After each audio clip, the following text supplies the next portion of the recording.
mungkin saya ada sedikit tambahan. Apakah menjilat dosen itu sebuah satu faktor untuk memudahkan dapat IPK tinggi, Bu? Oh, berarti yang dibilangin sama Pak Bahlil tuh bener ya? Soalnya Pak Bahlil itu pernah ngomong kalau IPK-nya tinggi siap-siap jadi karyawan.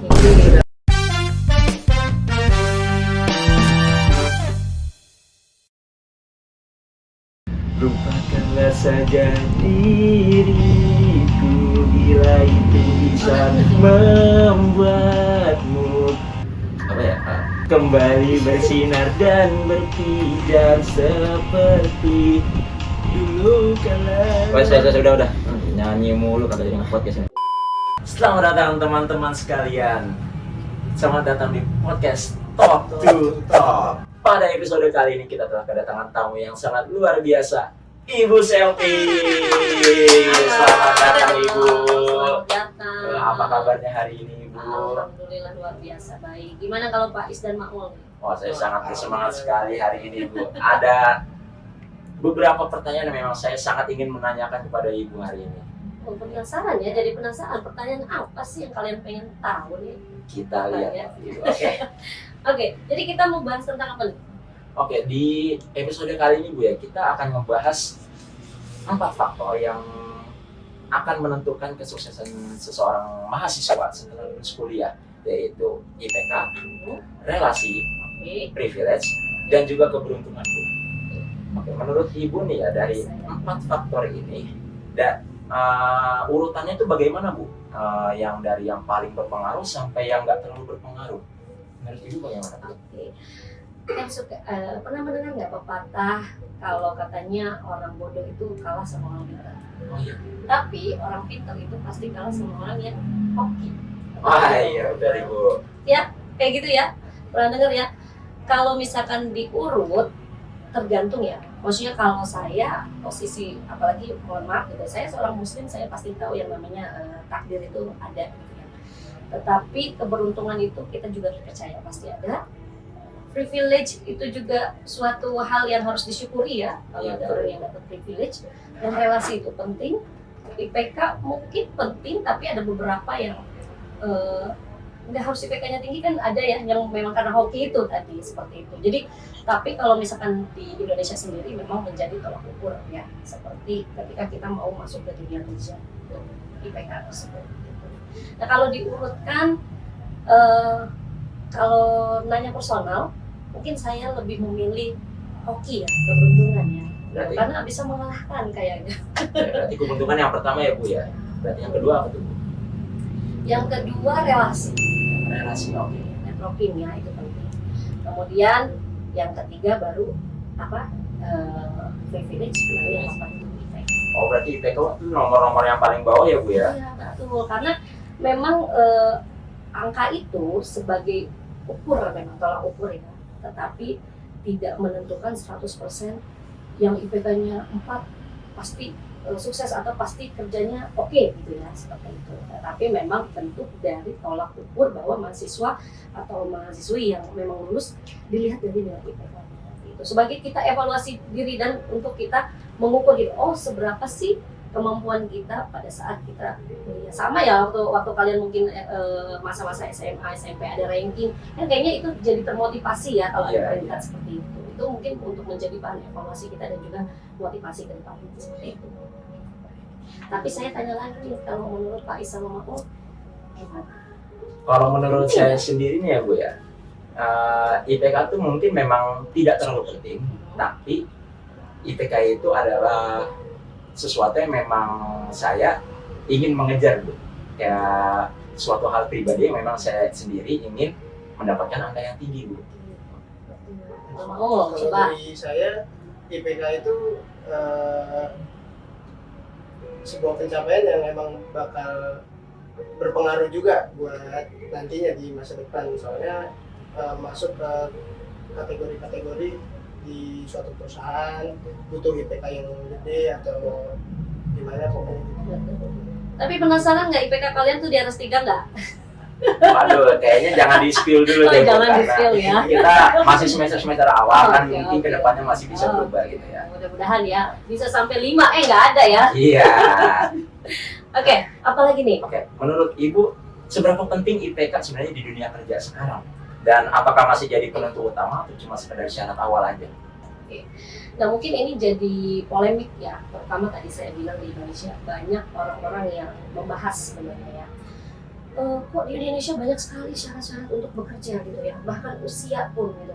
Tapi kalau kita lihat di luar negeri ya, bahkan seorang lansia pun masih bisa bekerja loh gitu ya. Jadi nggak ada syarat-syarat yang utama terutama untuk nilai. Udah nilai punya bahasa gitu ya, kemampuan bahasa dan lain sebagainya, tetapi tidak relate dengan penghasilannya gitu ya atau pendapatannya seperti itu. Mungkin kalau kita memang berada di Indonesia sendiri gitu ya, atau mungkin di sini gitu, itu cukup penting gitu, karena memang itu menjadi gerbang awal kita untuk bisa masuk ke dunia pekerjaan yang mungkin seperti kantor-kantor atau perusahaan yang kita impikan lah ya. Karena tadi ada syarat IPK itu minimal sekian gitu, kalau S1 minimal sekian seperti itu. Tapi itu mungkin menjadi juga kenapa diberlakukan, mungkin di perusahaan juga itu menjadi filter atau sortir mereka untuk bisa memilih, karena bentuk dari tadi tolak ukur nilai IPK itu yang mana bisa dihasilkan mungkin ketika di masa perkuliahan kalian, berarti ada effort yang kalian lakukan ya pada masa perkuliahan sehingga hasil IPK-nya baik dan mungkin bisa dikatakan wah ini pasti anaknya pintar gitu, anaknya oke gitu ya, atau bisa bekerja dengan baik seperti itu. Tapi kan kalau kita melihat faktor lain banyak sekali, bukan hanya IPK ya, tetapi memang menjadi tolak ukur atau gerbang utama ketika kita masuk ke dunia pekerjaan.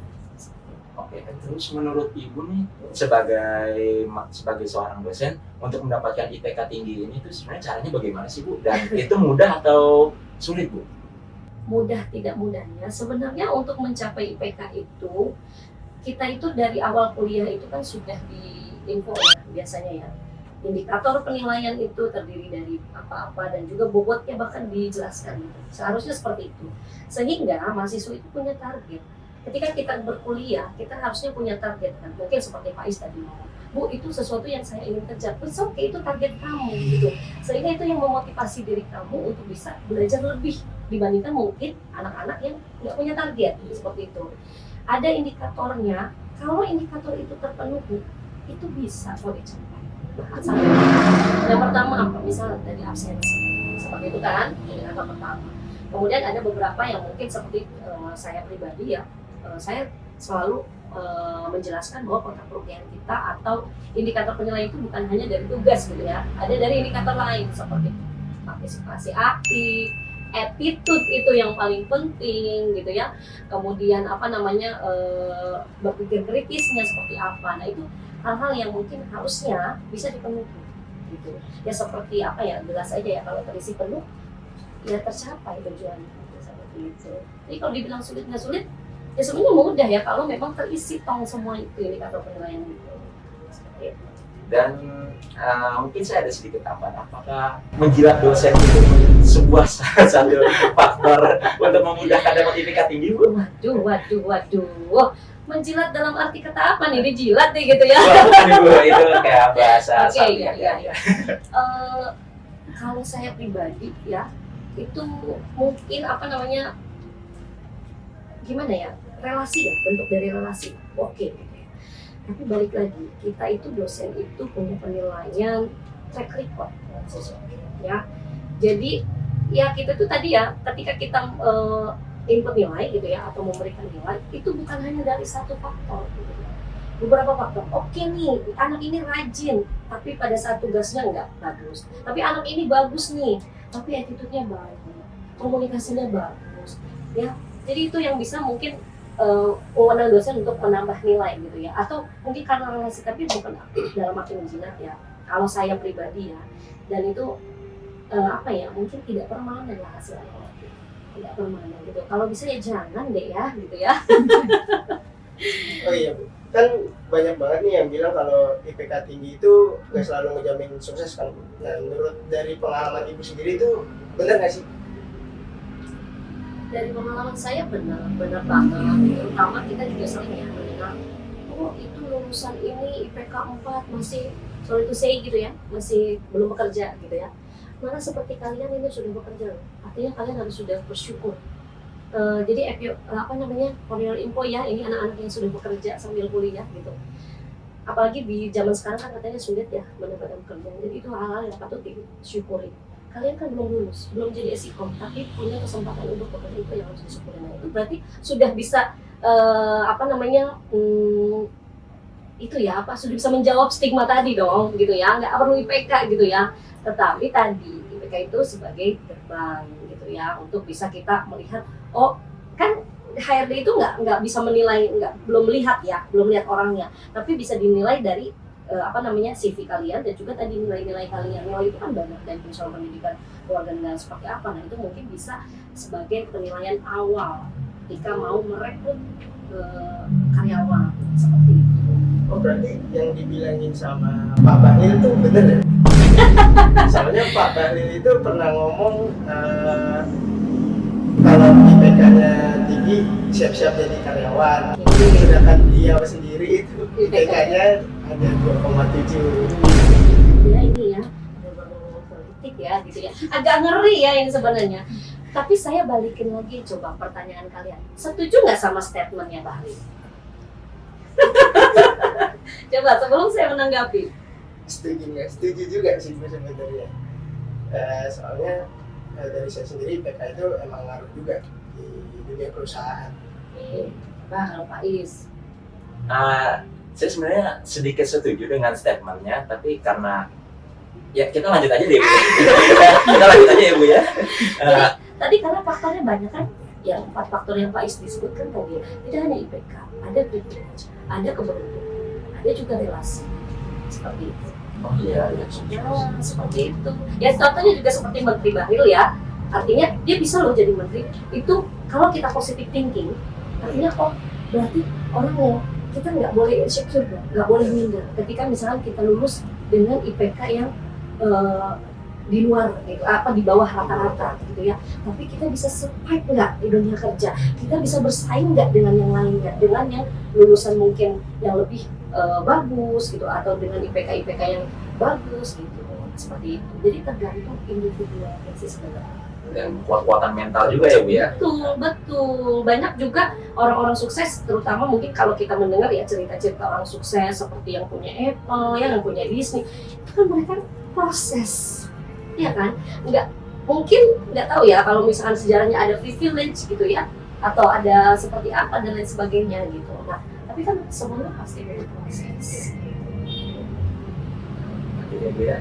Untuk menurut Ibu nih, IPK ini adalah bentuk tanggung jawab pada diri sendiri atau kepada orang tua juga Bu?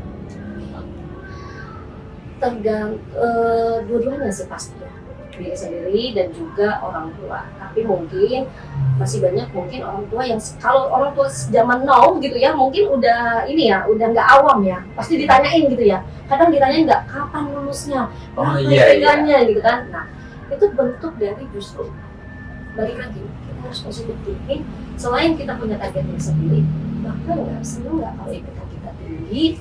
Artinya kan kalau orang tua nggak lihat ya proses kalian belajar itu seperti apa, kerja kerasnya itu seperti apa, harus begadangnya itu seperti apa, mungkin tidak melihat gitu. Di perkuliahan mungkin dimarah-marahin dosen gitu ya, nggak lihat, tapi mereka melihatnya dengan nilai tadi.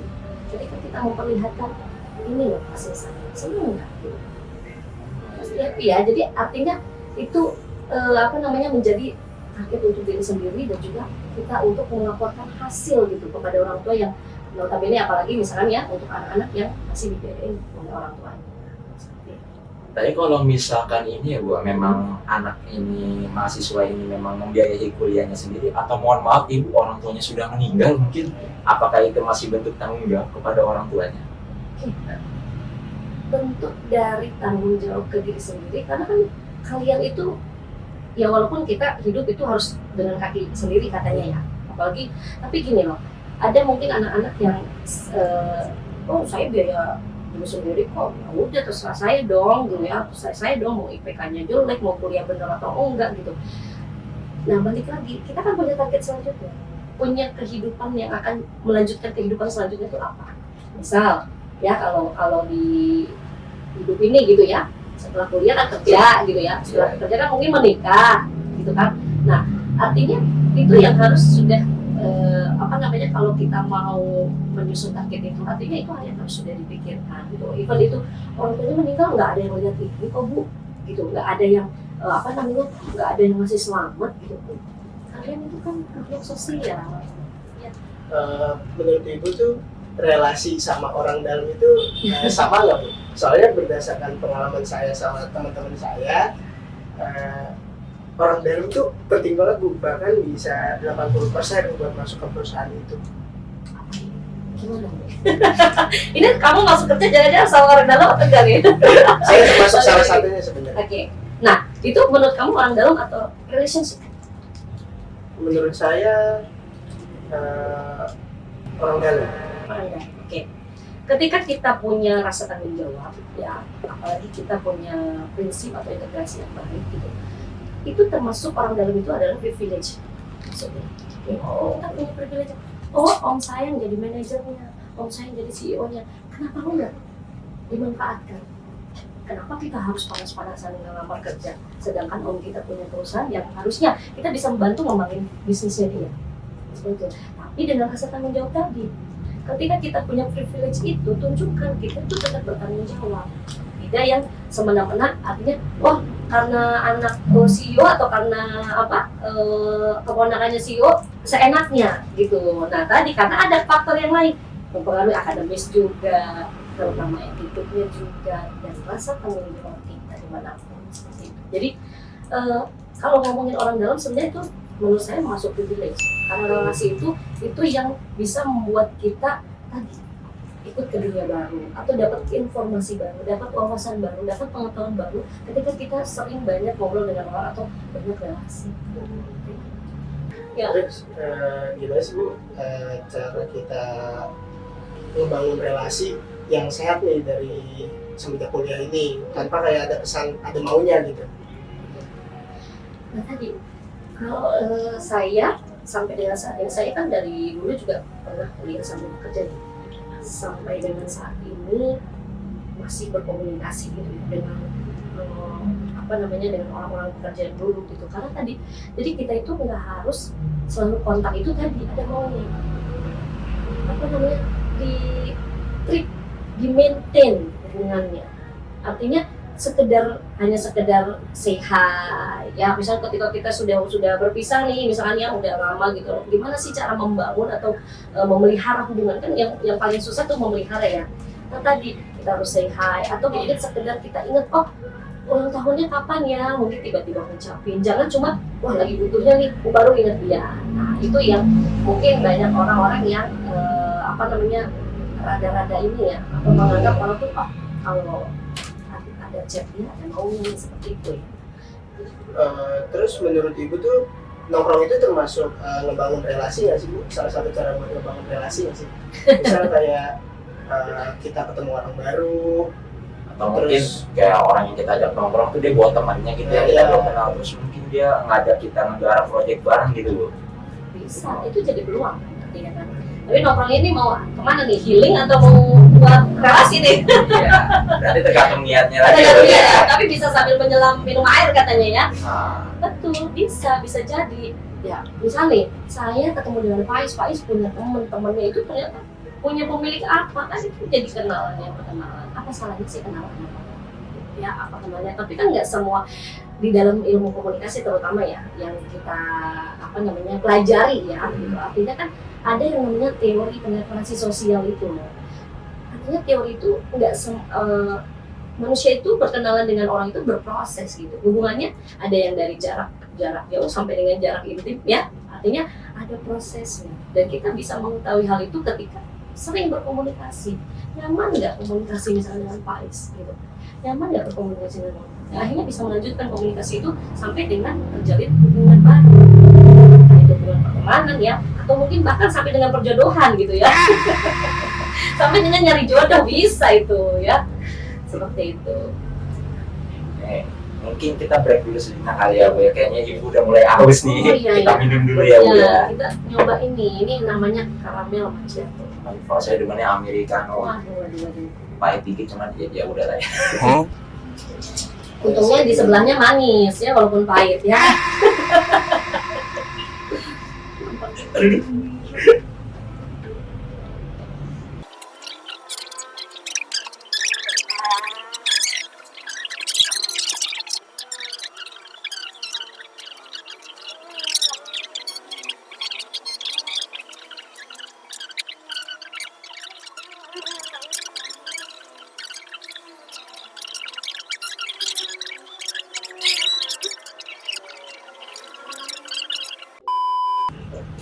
saya sih sering ngomong ya, emang bener Bu kalau makan malam terus itu bikin gemuk ya?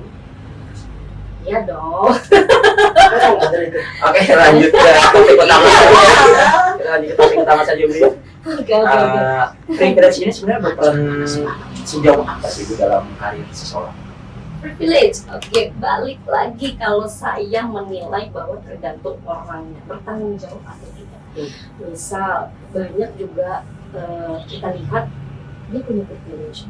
Contoh ya, oh kita mau perintis bukan pewaris gitu ya. Tapi kalau dia tidak bisa mengelola dengan baik, tidak bisa bertanggung jawab dan tidak bisa survive dengan dirinya sendiri, banyak nggak yang hilang atau hancur dalam sekejap. Itu dia punya privilege. Iya sih. Jadi saya boleh ngambil contoh sendiri nggak Bu? Pak Gibran. Berat ini ya. Ya kan beliau sendiri kan yang mengatakan kalau memang bapakku itu presiden. Masa ya saya bisa memilih bapak saya apa kan? Dan berdasarkan informasi yang di internet, memang IPK beliau kan bisa dibilang ya 2,3 lah. Dan itu bisa menjadi motivasi bahwa semua bisa bermimpi kan ya Bu ya, kayak bahkan orang seperti Pak Gibran ini bisa jadi wakil sebenarnya sih. Betul. Tapi ada faktor yang lain. Oh, Berarti Pak Gibran hoki ya Bu ya? betul kan qadarullah. Semua itu sudah ditakdirkan sama Allah. Ya kan? Manusia itu, even maksudnya banyak hatersnya lah dan lain sebagainya. Tapi kalau Allah sudah mentakdirkan dia untuk menjadi capres, nggak bisa kita handle manusia itu Sekarang nggak mau bisa. nggak mau juga harus hormat ya Bu, Iya, karena dia betul. memang udah jadi wapres. Iya. Saya sebelum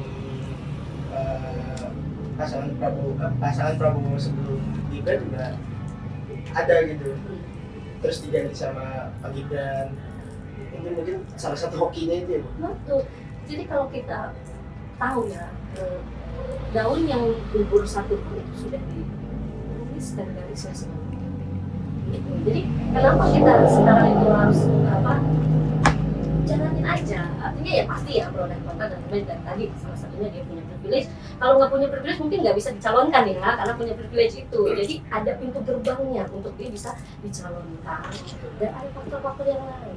Contoh ya, misalkan kita ngomongin politik nih jadinya ya, Prabowo udah berapa kali dia capres mencalonkan, ya kan? 3 kali kan? 3 kali. Dia punya privilege nggak?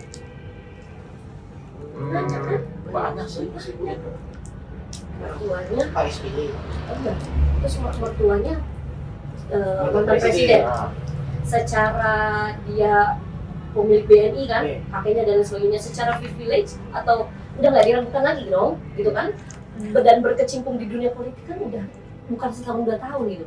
Tapi kenapa kalah terus dalam masalah nasional? Balik lagi faktor yang keempat tadi, hoki. Iya kan? Siapa tahu mau tiba-tiba jadi capres atau cawapres kan kita nggak tahu. Ngurus aja udah susah banget ini banyak orang gitu. Itu sih banyak orang ya, iyalah itu tadi itu bentuk dari tanggung jawab. Terus ini mungkin terakhir ya Bu ya, privilege ini berarti tidak selalu berdampak buruk ya Bu ya? Atau mungkin bisa dibilang privilege ini sebenarnya baik jika memang kita menyikapinya dengan benar. Betul. Segala sesuatunya baik tadi privilege atau IPK tadi ya, ketika kita IPK-nya tinggi tapi kita tidak memanfaatkan dengan baik, ya nggak mungkin bisa baik juga gitu kan hasilnya. Sama juga dengan privilege, kita punya privilege tapi kita tidak dimanfaatkan dengan baik, ya pasti hasilnya juga banyak juga kan orang-orang yang hancur atau mungkin tidak sukses gitu ya, atau mungkin seperti apa gitu ya. Nah, segala sesuatunya memang kita hadapi dengan tadi rasa tanggung jawab. Apapun faktor yang menentukan hidup kita ke depannya adalah diri kita sendiri. Seperti itu. Oke. Berarti Pak Gibran ini dia memanfaatkan dengan baik ya Bu privilege yang dia punya karena memang bapaknya itu mantan presiden gitu ya Bu. Betul dong, berarti dimanfaatkan dengan baik. Yang penting dia nanti nih cara bekerja dia tanggung jawab atau tidak kan kita ya. Yang maksudnya kita tidak bisa handle itu ya. Manusia tidak bisa handle itu atau mungkin rakyat Indonesia itu tidak bisa handling itu ya. Gitu ya. Karena sudah terjadi ya sudah. Tapi kita melihat bahwa tanggung jawab nggak dia dengan beban atau dengan tugas yang diberikan. Bukan tugas oleh diberi orang rakyat loh. Karena oleh Tuhannya sendiri kan berarti sudah ditakdirkan seperti itu. Dan percaya kita itu kan nanti akan bertanggung jawabnya bukan ke manusia lagi gitu lah ya seperti itu. Jadi pengen punya privilege kayak Gibran nih. Iya dikit lah ya. Habis. Terus enggak? Berarti kita penonton dulu ya teman-teman ya. Mungkin kalian bisa jawab pertanyaan ini di komen. Apa saja urutan yang disebutkan oleh Bu Selvi dalam video ini? Bisa kalian tulis di kolom komentar. Oke. Terima kasih Bu Selvi atas waktunya hari ini. Sama-sama. Luar Mudah-mudahan biasa sekali. banyak faktor ya yang dapat menentukan kalian untuk menuju kesuksesan. Ya, salah satunya ada privilege kayak Pak Gibran. Terima kasih teman-teman semuanya. Kembali lagi di episode berikutnya dari podcast Top to Top. Saya Faiz. Saya Maul. Kami pamit undur diri. Dadah.